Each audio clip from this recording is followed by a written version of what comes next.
Shalom. Puji Tuhan. Saat siang hari ini kita boleh tetap ada bersama-sama berkumpul untuk kita menikmati Tuhan. Ya, kita perlu menikmati Tuhan. Karena dengan kita menikmati Tuhan pasti ada ketenangan, ketentraman, dan sukacita. Haleluya. Puji Tuhan, kita akan buka di dalam kitab kita 1 Raja-Raja pasal 2 ayat 1 sampai dengan ayat yang ketiga. 1 Raja-Raja pasal 2 ayat 1 sampai dengan ayat ketiga. Kita akan baca bersama-sama saja. Haleluya, sudah dapat semua? Puji Tuhan, kita baca bersama-sama 2, 3. Ketika saat kematian Daud mendekat, ia berpesan kepada Salomo anaknya, "Aku ini akan menempuh jalan segala yang fana, maka kuatkanlah hatimu dan berlakulah seperti laki-laki. Lakukanlah kewajibanmu dengan setia terhadap Tuhan Allahmu, dengan hidup menurut jalan yang ditunjukkannya, dan dengan tetap mengikuti segala ketetapan, perintah, peraturan, dan ketentuannya, seperti yang tertulis dalam hukum Musa, supaya engkau beruntung dalam segala yang kau lakukan dan dalam segala yang kau tuju." Haleluya. Saudaraku yang dikasihi Tuhan, ketika Daud di ujung hidupnya, banyak hartanya, kedudukannya sebagai seorang raja, seharusnya dia tidak perlu khawatir ketika dia harus pergi meninggalkan anaknya. Tetapi ada satu hal yang dipikirkan oleh Daud, bahwa harta, jabatan, kedudukan yang dimilikinya itu tidak berarti apabila tidak ada yang dikatakannya atau yang disebut nasihat ataupun wasiat kepada anaknya Salomo yang akan menggantikan dia sebagai raja. Saudaraku yang dikasihi Tuhan, maka di ayat pertama mengatakan ketika saat kematian Daud mendekat, ia berpesan kepada Salomo anaknya. Ayat kedua, "Aku ini akan menempuh jalan segala yang fana, maka kuatkanlah hatimu dan berlakulah seperti laki-laki." Saudaraku yang dikasihi Tuhan, kurang apa Daud? Ya, hartanya banyak, kedudukannya sebagai raja, tetapi tetap saja dia harus mengingatkan kepada anak yang dikasihinya untuk tetap hidup di dalam Tuhan. Kuatkanlah hatimu. Kenapa? Karena Daud sudah mengalami, sekalipun dia itu adalah orang yang dikasihi Tuhan, tetapi tetap saja Daud banyak mengalami persoalan, banyak tantangan, bahkan peperangan yang dijalaninya itu sangat banyak. Saudaraku yang dikasihi Tuhan, karena dia merasa bahwa di dalam perjalanan hidup ini akan banyak mengalami tantangan dan persoalan, bahkan peperangan, seperti kita sebagai orang Kristen, perjalanan hidup kita ini pasti mempunyai banyak persoalan dan tantangan. Saudaraku yang dikasihi Tuhan, di medsos itu kadang-kadang berkata, "Aduh, masalah saya sangat berat, saya juga jadi malas ke gereja, saya malas lagi berdoa." Kalau yang seperti itu pasti saya kasih komentar. Akhirnya mereka terima kasih. Ya, saya kasih komentar karena supaya membangkitkan iman mereka. Karena sebagai orang Kristen itu tidak mungkin tidak ada masalah, pasti ada masalah. Namanya juga kita adalah anak Tuhan. Kita beda dengan dunia ini. Demikian juga Daud. Sekalipun Daud itu adalah orang yang diurapi Tuhan, orang yang dipilih Tuhan di antara bangsa Israel yang segitu banyak, tetapi tetap saja dia mengalami persoalan. Bahkan di dalam firman-Nya, anaknya Absalom aja menjadi musuhnya hanya untuk merebut kedudukannya sebagai raja. Kita lihat di dalam Mazmur pasal 3 ayat yang ke-1.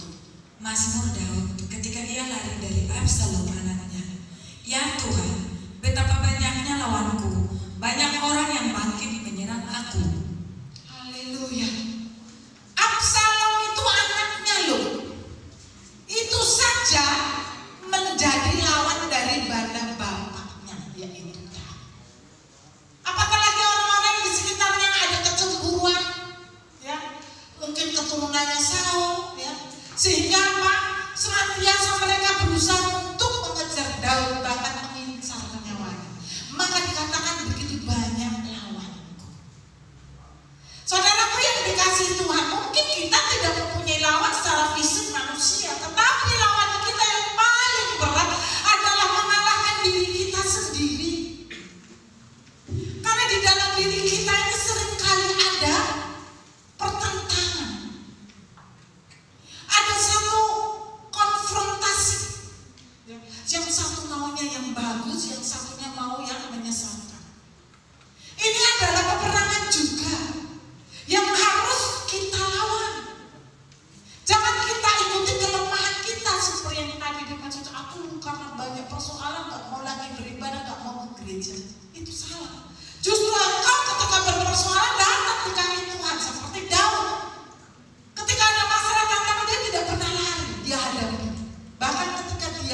dosa pun ketika dia mengambil Betseba istri Uria, dia tahu bahwa itu salah.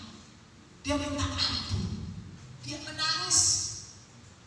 Saudaraku yang dikasihi Tuhan, kita sebagai umat Tuhan harus mempunyai prinsip untuk kita benar-benar hidup di dalam Tuhan. Maka Daud mengatakan, kuatkanlah hatimu. Kenapa harus kuat? Karena ada tantangan, ada persoalan yang akan dihadapi di dalam kehidupannya ini. Saudaraku yang dikasihi Tuhan, pengalaman hidupnya Daud lah. Maka Daud mengatakan, kuatkanlah hatimu. Demikian juga kita saat ini yang ada di tempat ini, kita juga harus kuat. Kita harus kuat. Kalau kita tidak kuat, pasti kita menjadi orang yang gagal. Itu jamin 100%. Kita akan menjadi orang yang paling gagal karena kita tidak kuat bertahan untuk mengasihi Tuhan. Di sini dikatakan, saudaraku yang dikasihi Tuhan, di dalam kitab Mazmur pasal 31 ayat ke-25. Kuatkanlah dan teguhkanlah hatimu, hai semua orang yang berharap kepada Tuhan. Haleluya. Kuatkanlah hatimu dan teguhkanlah, hai semua orang yang berharap kepada Tuhan. Karena Tuhan itu tahu persis bahwa kita akan mengalami badai, akan mengalami persoalan. Tapi ingat, tantangan, beban dan persoalan itu jangan membuat engkau menjadi mundur, tetapi engkau harus tetap maju. Kadang-kadang beban ini Tuhan justru menyelamatkan saudara dan saya. Kalau orang yang hidup tanpa beban biasanya melecehkan atau menggampangkan hubungannya dengan Tuhan. Ada seorang pendaki gunung, saudaraku yang dikasihi Tuhan. Mereka sudah sampai di atas di puncak dan mereka akan turun. Nah, ketika turun, ketemulah dia dengan seorang pendaki yang lain yang terluka karena tertimpa dengan pohon, sehingga kakinya tidak bisa berjalan. Pendaki ini yang terluka. Teman-teman pendaki yang lain, kamu sudah tahu susah turunnya, ngapain kamu tolong dia? Udah kita menyelamatkan diri aja masing-masing. Padahal namanya di gunung pasti sangat dingin kan ya, bisa membeku. Saudaraku yang dikasihi Tuhan, ini pendaki gunung ini anak Tuhan. Terus dia berkata, kalau engkau tidak mau membantu dia yang sedang dalam keadaan terluka dan bisa mati, aku yang akan membantu. Jadi teman-teman yang lain itu meninggalkan si A ini yang membantu yang sedang terluka. Saudara tahu, digendonglah ini pendaki yang terluka itu karena tak bisa berjalan.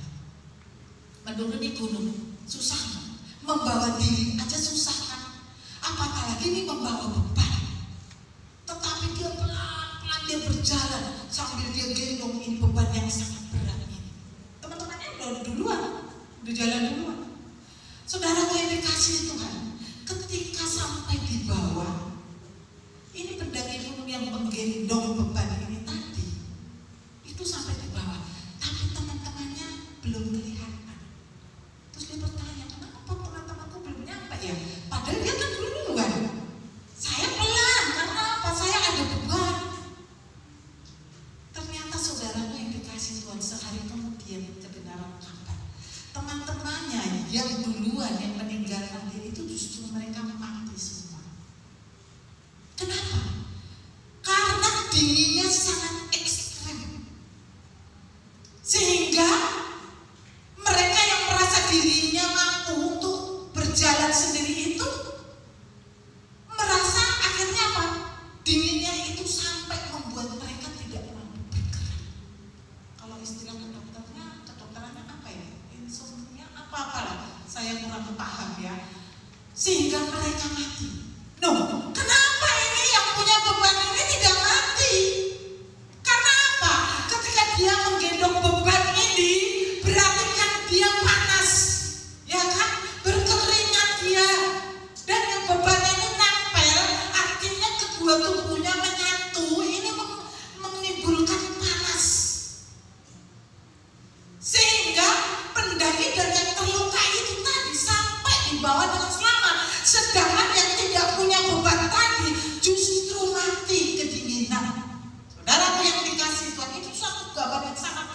biasa. Kadang-kadang orang merasakan gak mau ada beban, gak mau ada persoalan, gak mau ada tantangan, lempang aja hidupnya. Sehingga apa? Membuat mereka lupa kepada Tuhan. Tetapi lihatlah ini pendaki yang mengambil beban tadi. Sebenarnya dia bisa bebas tidak mengambil beban. Tetapi dia merasa kasihnya sangat besar, diambillah menjadi beban. Ini orang yang terluka. Tapi justru beban yang itulah yang menyelamatkan dia dari yang terluka.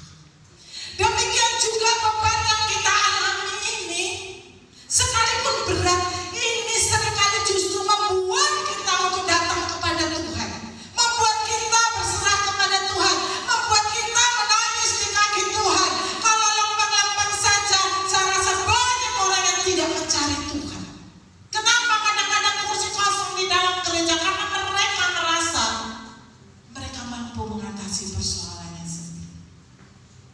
Tetapi ketika ada persoalan besar, mereka bisa hancur. Saudaraku yang dikasihi Tuhan, ini adalah gambaran yang sangat luar biasa. Bebanmu jangan anggap sebagai satu beban yang menghalangi engkau untuk mengasihi Tuhan. Tapi bebanmu anggaplah itu sebagai satu acuan untuk engkau datang kepada Tuhan. Maka firman Tuhan saat siang hari ini mengatakan, kuatkanlah hatimu dan bersandar kepada Tuhan. Jangan bersandar pada kekuatan kita sendiri, kita tidak akan mampu. Dan di sini dikatakan berlakulah seperti laki-laki. Laki-laki itu pasti tidak cengeng, ya kan? Banyak orang Kristen cengeng, ya, tersinggung sedikit, gak kebaktian, tersinggung sedikit, tidak lagi melayani Tuhan, tidak dijawab doanya, ngambek.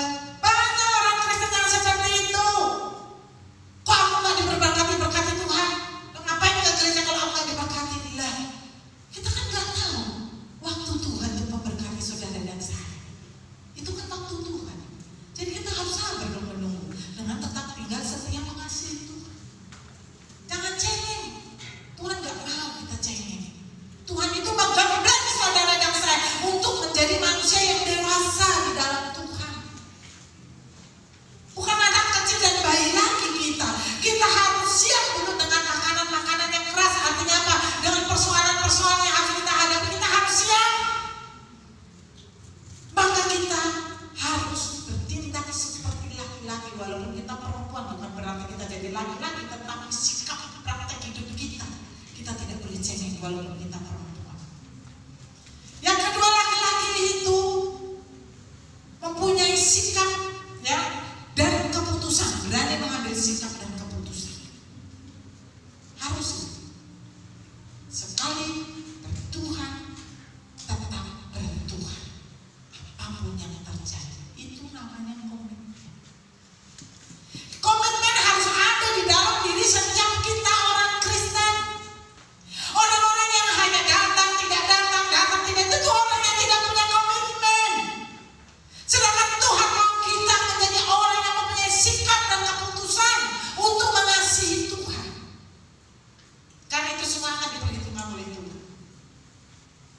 Saudara tahu, pagi-pagi kan kami nyampe, ya, terus si Etin sama Renhat sama saya itu naik turun, si Trisna nyambung kempel, si Obaja nyemprotin, tahu gak? Kalau dipikir kaki ini rasanya pegel ya, namanya naik turun. Saya bilang, kamu tahu gak? Saya bilang, bayaranmu lebih mahal di hadapan Tuhan. Jangan kau lihat capekmu, tapi lihatlah ke depan. Lihatlah, karena Tuhan itu memperhitungkan setiap tetesan keringat. Kalau kemarin saya dapat telepon dari Pak Sirahid, saudaraku yang dikasih Tuhan, ya, yang setelah kita kan ibadah dia. Ibu mulai ibadah ya minggu depan. Iya Pak. Ibu ibadah mulai jam 7 ya? Iya. Selesai jam 8 ya Bu? Saya bilang, maksud Bapak apa? Saya bilang, selesai jam 8 karena kami kan juga nyemprot.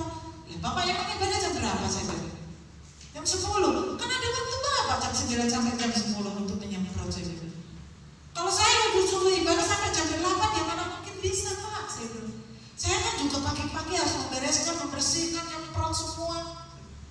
Terus kami juga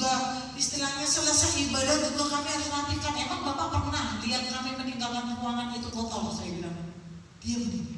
Yaudah deh 8:30. Saya bilang, Pak, sesuai dengan kontrak kami, saya bilang, pokoknya sebelum jam 9 kami sudah keluar. Saya nggak mau diatur oleh dia. Nah kalau kau ibadah jam 10, ya lakukanlah tugasmu jam 9. Kan dikasih kesempatan 9 sampai 10 kan? Jangan dong, waktu kita juga harus diambil untuk mereka mempersiapkan dirinya. Tadi kita pulang aja masih belum ada orang kan? Terus saya bilang, memang ibu nyemprot sendiri? Iya, saya bilang, kan udah ada alatnya kami Pak. Kan itu nyemprot itu bayar mereka. Terus saya bilang, kenapa Bapak nggak nyemprot aja sendiri? Saya bilang, kan lebih murah. Kalau ini kan bayar terus kan mahal. Waduh, nggak ada kesempatan kan untuk nyemprot sendiri. Kan pelayan kira rumahnya jauh. Terus saya berpikir, rumahnya jauh, orang di Jakarta situ juga, Jakarta Timur juga. Nah kita ini dari mana? Dari Bekasi. Saya berpikir gitu. Kita Jakarta aja udah bangun loh, ya kan? Maka dia bilang begitu. Nggak ada kami yang bisa pelayan. Seperti persis dengan firman yang minggu kemarin kan. Banyak orang hanya ingin duduk manis, langsung lain Tuhan. Kalau kita ini berjibaku, banyak kita ini tadi apa dia bilang, saudara tahu kotor tadi, banyak sampah di sini. Mama daerah nyapu. Saya bilang, kenapa mereka itu ibadah nggak mau yang keluar bersih, contohnya gitu kan enak gitu ya. Contohnya kita tinggal nyemprot, tinggal ngepet, ini nggak kotor saja. Terus si Renan bilang apa? Kita ini kan kuli mah. Iya, kulinya Tuhan. Saya bilang gitu ya, bayarannya mahal. Saudaraku yang dikasihi Tuhan, ini harus dimiliki setiap orang Kristen. Saudaraku, kita harus komitmen. Jangan mau enak, nah ini di mimbar itu enak, hanya pimpin puji-pujian enak. Kalau nggak pernah pegang sapu, nggak pernah pegang kain perak, enak. Tapi kita ini memang ditentukan menjadi seorang pelayan yang sungguh-sungguh mengasihi Tuhan, dan nilainya itu adalah plus di mata Tuhan. Saudaraku yang dikasihi Tuhan, yang ketiga, seorang laki-laki harus berani bertanggung jawab. Kalau kita melakukan kesalahan, berarti kita harus siap menerima hukuman. Kadang-kadang kan kita ada kan pelanggaran yang kita tidak sengaja mungkin ya, itu kita harus siap, karena memang itu menjadi bagian kita. Kalau memang kita melanggar harus dihukum, diingatkan. Tapi bukan berarti Tuhan tidak sayang. Tuhan justru ketika menghukum kita itu karena sayang. Tapi orang Kristen rata-rata salah. Pikirannya pula sudah datang beribadah semuanya beres. Yang kemarin, kesalahan kemarin gak diperhitungkan Tuhan. Diperhitungkan, hukuman itu harus kita terima dulu dong. Ya apa yang kau tabur itulah yang kau tuai. Berarti kalau kita menabur kemarin dulu yang buruk, sekarang kita tuai. Ya enggak ada seperti itu. Pasti kita tuai, cuma beda caranya kita untuk menanggapinya. Kalau kita sudah di dalam Tuhan, jangan cengeng, jangan menggerutu. Jadi kalau ada persoalanmu, ada masalahmu, kau harus riwayat ke belakang. Apa ya yang salah kemarin ya? Apa yang sudah kulakukan kemarin ya kok sekarang ini seperti ini? Itu harus ada di dalam diri setiap orang Kristen. Kalau kita semua memiliki ini, maka kita akan menjadi orang-orang yang kuat dan tangguh di dalam Tuhan. Saudaraku yang dikasihi Tuhan, di dalam kekristenan kita ini, Tuhan mau kita menjadi seperti laki-laki dan harus kuat menghadapi setiap persoalan yang ada, yang sudah terjadi atau yang akan terjadi. Saudaraku yang dikasihi Tuhan, mengapa kita ini harus seperti laki-laki, kita ini harus kuat? Karena persoalan ini sekali lagi kan tidak kita undang. Kalau kemarin Mama Devi bikin status kepalanya daerah terus robek karena jatuh dan lain-lain, saya bilang ya memang itulah bagian kita, tetap semangat. Kan nggak diduga, ya kan? Yang seharusnya tidak diprediksi berpengeluaran jadi berpengeluaran, benar? Ya kan? Tapi jangan itu membuat kita mundur karena persoalan-persoalan seperti ini. Banyak orang Kristen mundur karena persoalan, karena tantangan. Saudaraku yang dikasihi Tuhan, lihatlah Ayub. Ayub itu adalah orang yang sangat saleh.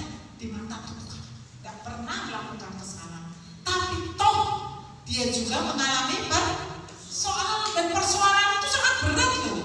Belum tentu saudara dan saya mampu. Persoalan kehilangan anaknya, harta bendanya, istrinya meninggalkan dia, borok semua, ditinggalkan teman-temannya, itu sangat mengerikan. Kenapa? Apa karena Ayub berdosa? Bukan. Kadang-kadang persoalan yang datang dalam hidup saudara dan saya itu adalah bagian daripada pengujian Tuhan. Engkau akan naik, maka engkau harus diuji. Jadi kalau engkau menerima pengujian, jangan dong langsung mundur. Nah, kalau murid-murid ini ujian, terus kalau nggak mau ikut ujian, naik kelas nggak? Ya nggak naik kelas. Ya harus ikutin prosedurnya, aturannya untuk naik itu apa? Diuji, ya naik. Itu harus kita alami. Saudaraku yang dikasihi Tuhan, kok orang Kristen ini susah ya? Ada aja persoalannya. 1 Tesalonika 3 ayat yang ke-4. Sebab juga waktu kami bersama-sama dengan kamu, telah kami katakan kepada kamu bahwa kita akan mengalami kesusahan, dan hal itu seperti kamu tahu telah terjadi. Haleluya. Bahwa kita ini akan mengalami kesusahan. Kesusahan itu bukan berarti kita miskin, tidak punya uang atau apa saja. Bukan. Kesusahan yang sangat-sangat itu apa? Karena kita harus setiap hari melawan setiap kuasa kegelapan yang mencoba untuk menjatuhkan kita. Ada saja saudara yang dikasih itu. Oleh karena itu saudara dan saya harus tahu untuk kita terus berjalan bersama dengan Tuhan. Karena tanpa Tuhan kita tidak akan mampu menyelesaikan persoalan kita. Dia telah Ayub kehilangan semuanya. Tetapi ketika dia bertahan, apa yang didapat? 2 kali lipat apa yang dimilikinya yang hilang dikembalikan kepada Ayub. Saudaraku yang dikasihi Tuhan, firman Tuhan di dalam kitab Ayub 5 ayat 6 dan 7. Karena bukan dari debu terbit bencana, dan bukan dari tanah tumbuh kesusahan, melainkan manusia menimbulkan kesusahan bagi dirinya, seperti bunga api berjolak tinggi. Haleluya. Ternyata masalah, persoalan, tantangan itu seringkali yang membuat adalah manusia itu sendiri. Mungkin saudara berkata, aku gak pernah membuat masalah, aku gak pernah membuat persoalan. Tapi kenapa ada persoalan? Imbas dari lingkungan kita, ya, imbas dari sekitar kita itu bisa mengenal saudara dan saya. Lihatlah ini kan pandemi virus corona ini. Coba saya mau tanya, siapa yang buat? Kita juga nggak tahu. Kita mau salahkan siapa? Kita mau salahkan siapa? Mereka semua nggak ada yang mau mengaku, ya, bahwa ini virus ini nggak ada yang mau mengaku. Malah mereka beribut. Saudaraku yang dikasih itu, kita harus tahu. Sekali lagi, persoalan dan tantangan itu seringkali tidak terduga. Seringkali itu membuat kita menjadi lemah kalau kita tidak di dalam Tuhan. Saudaraku yang dikasihi Tuhan, virus corona ini sangat menghancurkan. Kenapa? Menghancurkan ekonomi. Usaha-usaha yang dulunya bangkit, cemerlang, drop, turun. Ya kan? Saudara mal-mal itu sekarang yang bukan tapi hanya beberapa, ya kan? Gak seperti dulu lagi, bahkan gedung-gedung pertemuan, ya, orang Batak dibangun begitu megah. Sekarang siapa yang bikin pesta? Bikin pesta pun orangnya dibatasinya, ya kan? Adakah yang menyangka ini terjadi? Tidak ada. Banyak orang yang mengalami kerugian, bahkan menuju ke bangkrutan karena virus corona ini. Orang-orang dirumahkan, PHK, besar-besaran. Saudara yang dikasih itu, kalau saudara tidak di dalam Tuhan, saudara pasti akan menyerah. Kalau saudara tidak di dalam Tuhan, maka saudara pasti gagal untuk tetap setia datang kepada Tuhan.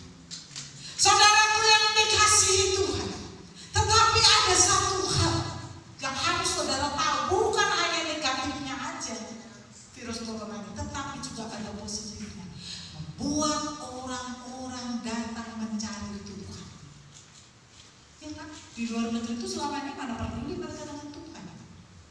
Tetapi ketika virus corona datang, hampir semua mulut menjerit memanggil nama Yesus. Sampai sekarang dulu saudara berimplikasi. Mereka terus berdoa. Setiap hari mereka berdoa, setiap hari mereka ada rasa takut, was-was ketika mau keluar. Saudara berimplikasi itu segi positifnya yang Tuhan kerjakan di dalam setiap kehidupan kita supaya membuat kita manusia balik datang kepada Tuhan. Itu yang Tuhan inginkan. Air bah, Sodom dan Gomora itu semua kesalahan siapa? Manusia. Efek dari kejahatan manusia yang tidak menyadari dirinya ini hanya debu dan tanah. Sehingga mereka sombong, mereka angkuh, merasa tidak perlu Tuhan. Demikian juga virus corona ini. Kita lihat sebelum virus, waduh, dunia ini seperti tidak butuh Tuhan. Tetapi ketika virus corona datang, begitu cepat, semuanya mencari Tuhan. Bahkan saudara tahu, walaupun menjadi di luar itu malah di jalan-jalan itu, patok speaker dia. Khotbah karena pintunya kan semua tertutup ini ya. Semua rumah-rumah orang-orang tertutup tak kunci apa. Jadi dia itu keliling, dia dari jalan itu memberitakan nama Yesus. Saudaraku yang dikasihi Tuhan, kita perlu Tuhan. Karena apa? Lihatlah, pandemi ini sama kita yang buatkan enggak, tetapi karena ini adalah sebuah peringatan oleh Tuhan untuk kita orang-orang datang kembali kepada Tuhan. Maka ini terjadi.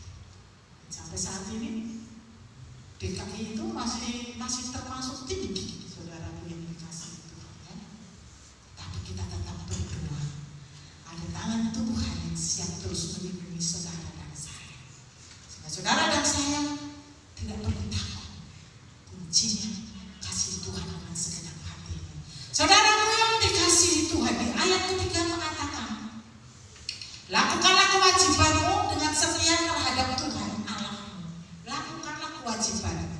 Saudaraku yang dikasihi Tuhan, apa kewajiban kita kepada Tuhan? Kewajiban kita sebagai umat Tuhan ini ada. Jadi bukan hanya sekedar kita ini manusia yang diciptakan oleh Tuhan sudah cukup, bukan. Tapi ada pekerjaan kita, ada kewajiban kita yang harus kita lakukan untuk menyenangkan hati Tuhan. Yang pertama, Al-Ulangan 11 ayat yang pertama. Haruslah engkau mengasihi Tuhan Allahmu dan melakukan dengan setia kewajibanmu terhadap Dia dengan senantiasa berpegang pada segala ketetapannya dan peraturannya dan perintahnya. Haleluya. Kita harus mengasihi Tuhan Allah kita dan melakukan dengan setia kewajiban kita terhadap Dia. Jadi kita ini punya tanggung jawab untuk mengasihi Tuhan. Kenapa? Karena Tuhan terlebih dahulu mengasihi saudara. Jadi saudara harus dong mengasihi juga. Kasih kita seperti apa yang harus kita lakukan? Kita lihat, kita Markus 12 ayat 30. Kasihilah Tuhan Allahmu dengan segenap hatimu dan dengan segenap jiwamu dan dengan segenap akal budimu dan dengan segenap kekuatanmu. Haleluya. Tuhan menginginkan saudara mengasihi Tuhan dengan segenap hati, tidak setengah-setengah, tidak separuh-separuh. Banyak orang Kristen mulutnya mengatakan mengasihi Tuhan, tapi tingkah lakunya, perbuatannya menyakiti hati Tuhan. Banyak. Itu namanya bukan mengasihi Tuhan dengan segenap hati. Kalau segenap hati itu hanya kita utuh. Jangan dicuil sedikit pun oleh setan. Banyak orang Kristen memberikan hatinya setengah kepada Tuhan, setengah kepada setan. Tuhan gak mau. Tuhan mau segenap hatimu. Bukan berarti engkau tidak memperhatikan keluargamu, rumah tanggamu, atau anak-anakmu, atau orang tuamu. Justru ketika engkau mengasihi Tuhan, pasti engkau lebih mengasihi orang-orang di sekitarmu. Itu pasti. Segenap hati kita mengasihi Tuhan. Dikatakan lagi segenap jiwa. Jiwa ini berhubungan dengan roh, saudara yang dikasih Tuhan. Ya, jiwa itu kan gak kelihatan. Maka ada pujian mengatakan, maka jiwaku pun memujimu, sungguh besar Kau Allahku. Gimana kita tahu Tuhan kita ini besar? Kan Dia tidak terlihat oleh mata kita. Dia tidak terlihat fisiknya, tetapi kita merasakan kebesarannya terjadi dalam hidup saudara dan saya. Maka jiwa kita lah yang memuji Dia. Jiwa kita yang mengasihi Dia. Banyak orang berpikir, kok sungguh besar, memang kelihatan arahnya seperti apa. Tuhan kita memang tidak kelihatan, tapi ingat satu hal, kita harus tahu bahwa karyanya, perbuatannya Tuhan itu boleh kita rasakan di dalam setiap praktek kehidupan kita. Pemeliharaannya, kasih sayangnya, pertolongannya, perlindungannya, itu kita rasakan. Saudaraku yang dikasih Tuhan, tapi ingat, ketika engkau mengasihi Tuhan, kasihlah juga dengan segenap jiwamu, sehingga jiwamu itu selalu memuji Dia. Saya senang loh kalau contohnya di rumah saya itu ada pujian, ya, ada menyanyikan pujian, enak banget. Kenapa kita tidak bisa? Pasti bisa. Di pekerjaan kita bisa menyanyi sendiri, walaupun mulut kita hanya teman-teman, itu kan dilihat Tuhan. Haleluya! Di sini dikatakan dengan segenap akal budimu, pikiran kita hanya tertuju untuk menyenangkan hati Tuhan. Jadi kita tidak pernah berlaku sesuatu yang akhirnya menyakiti hati Tuhan. Kenapa? Pikiran kita diisi dengan pikiran Tuhan, sehingga selalu positif thinking. Ini harusnya kita miliki di dalam hidup ini. Kalau ada masalah, oh berarti Tuhan yang mengingatkan saya. Kalau ada persoalan, oh terima kasih Tuhan, Engkau memberikan aku kekuatan. Itu namanya positif thinking. Harus kita miliki sebagai anak Tuhan. Jangan ketika ada persoalan masalah, justru kita negatif thinking. Tuhan itu gak baik, Tuhan itu gak sayang sama saya, Tuhan itu gak perhatikan saya. Bukan. Kita harus mengambil sikap untuk memiliki positif pikiran kita kepada Tuhan. Apapun yang dilakukan Tuhan dalam hidup saudara dan saya, itu pasti untuk kebaikan kita. Haleluya!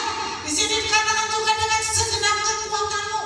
Selama masih ada kekuatan dalam tubuh kita ini, lah iya dong, harus kita berikan juga untuk menyenangkan hati Tuhan. Kalau kita sudah tergeletak, gak bisa lagi kita. Gak bisa lagi kita menyenangkan hati Tuhan. Tidak bisa lagi. Saudara yang dikasih Tuhan. Maka firman Tuhan mengatakan di sini, saudara ada pujian mengatakan, oh Tuhan, pakailah hidupku selagi aku masih kuat. Saudara yang dikasih, selama kekuatan ada di dalam dirimu, di dalam hidupmu, engkau harus berikan itu juga kepada Tuhan. Bukan berarti engkau harus 100% kekuatanmu hanya untuk Tuhan, melayani setiap hari, pagi, siang, sore, malam, tidak melakukan pekerjaan tanggung jawab dalam rumah tangga. Bukan itu maksudnya. Ada jam-jam yang sudah ditentukan oleh Tuhan untuk kita mengasihi Dia dengan sekuat tenaga kita. Kita harus kerjakan. Jangan kesempatan masih diberikan tetapi kita santai-santai. Kita tidak peduli. Banyak orang Kristen yang seperti ini. Kekuatan ada di dalam tubuhnya, tetapi untuk datang beribadah mereka tidak mampu. Kenapa? Karena mereka masih terintimidasi dengan dosa. Orang yang terintimidasi dengan dosa, dia tidak akan mampu bangkit kalau dia sendiri tidak mau bangkit. Kebangkitan itu sebenarnya tergantung saudara dan saya. Ketika ada di dalam diri kita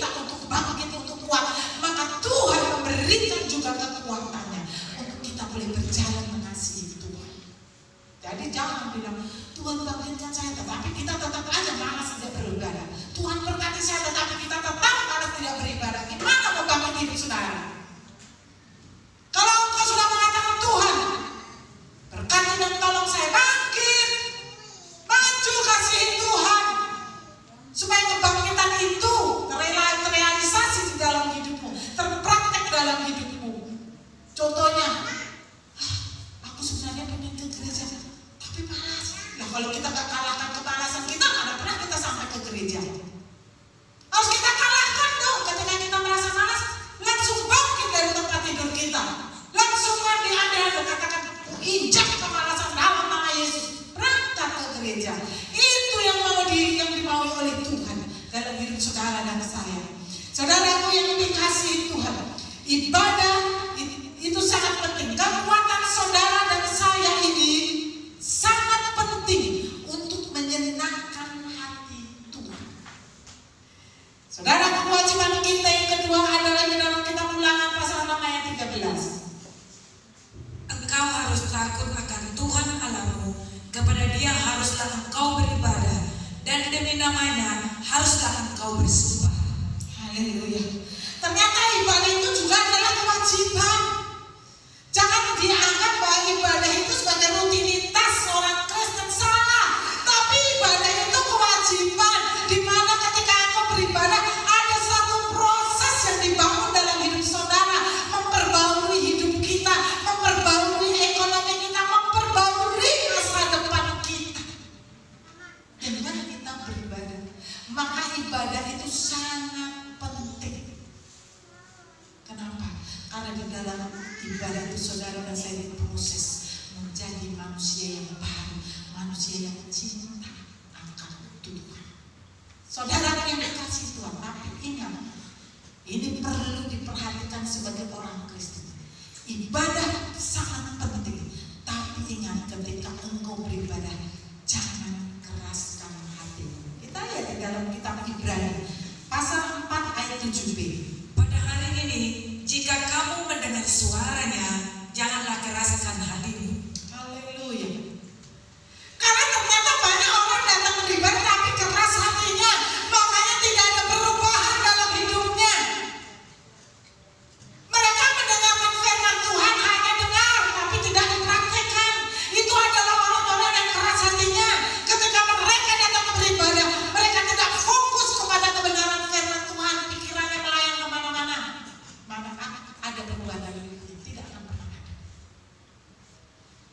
Firman Tuhan bisa merubah saudara dan saya ketika engkau membuka hatimu lebar-lebar supaya firman itu masuk, bertanam, bertumbuh, berbuah dalam hidup. Itulah yang akan mengubah hidup.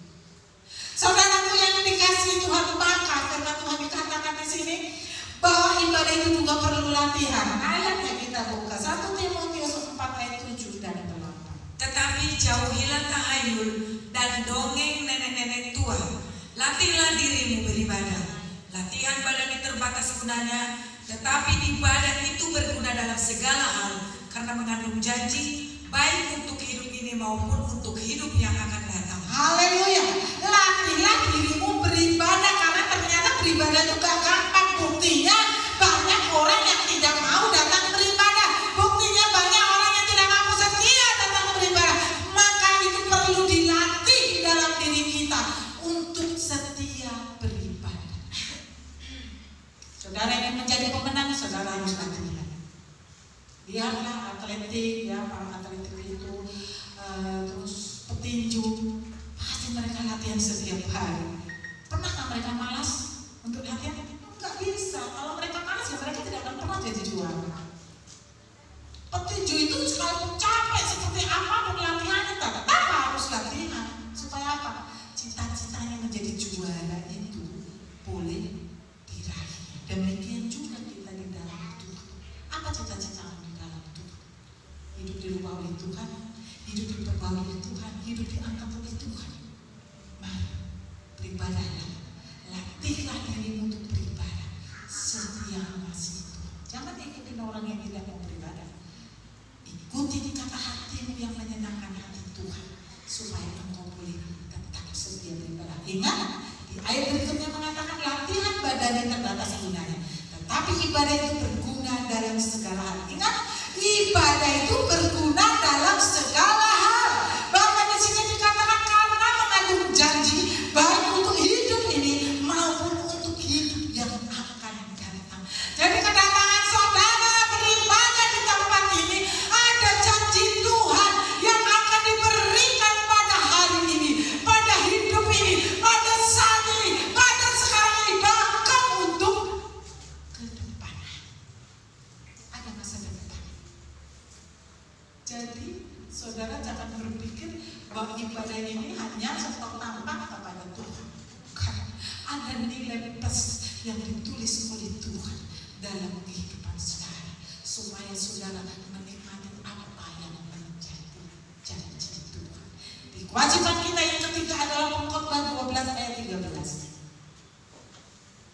Akhir kata dari segala yang didengar ialah takutlah akan Allah dan berpeganglah pada perintah-perintahnya, karena ini adalah kewajiban setiap orang.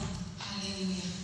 Takut akan Allah dan berpegang pada perintah-perintahnya. Itu juga adalah kewajiban kita kepada Tuhan. Harus ada roh takut akan Tuhan di dalam diri kita. Orang yang memiliki roh takut akan Tuhan ketika akan melakukan satu pelanggaran itu ada rem. Ada rem. Jangan lakukan. Kenapa? Roh Tuhan itulah yang mengingatkan saudara dan saya.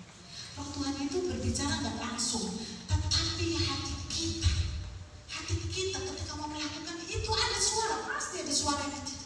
Jangan. Ketika kita udah emosi mau kalah, mau kita pukul, jangan. Langsung kita rem. Itu adalah roh takut akan Tuhan. Itu harus kita miliki. Lakukan setiap apa yang menjadi kebenaran firman yang diperintahkan. Itu harus menjadi moto di dalam hidup saudara dan saya. Maka dalam kitab Maleakhi pasal 3 ayat 18 mengatakan, Maka kamu akan melihat kembali perbedaan antara orang benar dan orang fasik, antara orang yang beribadah kepada Allah dan orang yang tidak beribadah kepada Allah. Amin. Tuhan itu luar biasa. Tuhan itu adalah Allah yang adil. Dan Tuhan itu Allah yang setia menepati janji. Kita akan melihat perbedaan antara orang benar dan orang fasik, antara yang beribadah dengan yang tidak beribadah. Itu adalah janji Tuhan dan itu pasti digenapi. Oleh karena itu ajar setiap anak-anak kita untuk cinta kepada ibadah, cinta kepada Tuhan, supaya hidupnya masa depannya ada di dalam tangan Tuhan. Kurang apa Salomo? Kurang apa Daud meninggalkan harta, kedudukan dan jabatannya kepada Salomo? Tetapi Daud tetap mengatakan, lakukanlah kewajiban dengan setia kepada Tuhan. Karena itulah yang menjadi jaminan dari setiap kita yang percaya kepada Tuhan, bahwa saudara dan saya tidak akan pernah ditinggalkan. Amin. Haleluya. Pernyataan daripada Roh Kudus saat ini sampai kedatangan Tuhan Yesus yang kedua kalinya menjemput kita yang tak tinggal setia dan percaya kepada. Haleluya.